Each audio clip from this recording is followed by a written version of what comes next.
Uy, Mekeni, sa mga mahilig kumain dyan ng Top Chilog. Dito tayo sa Top Chilog, dito sa San Fernando City, Pampanga. Grabe, napakaganda ng kanilang ambient at napakasarap pa. Hindi lang yan, mura pa. At syempre, only rice yan. Top Chilog at only rice, pag pinagsama mo, panalo. Kaya naman dito tayo pumunta sa Top Chilog sa San Fernando. Grabe, napakaraming tao dito araw-araw at gabi. At hindi lang yan guys ha, hindi lang to. Ang good news dito, 24 hours silang open. So napakasarap, kahit anong oras kang magutom, siguradong may pupuntahan ka at makakainan kang Tapsilog. O ano pang hinihintay nyo? Tara, yayain ang tropa. Pumunta na dito sa Tapsilog.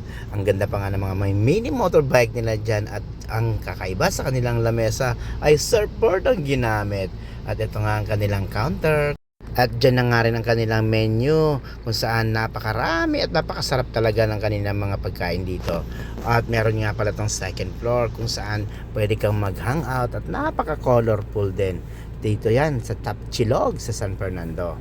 At saka nga pala mga kaibigan, kung kayo ay bago lang dito sa aking YouTube channel, huwag niyo nang kalimutan na mag-subscribe at hit ng notification bell para lagi kayong updated pag may mga video akong i-upload tulad nito, kung saan kami gumagala at kumikimik.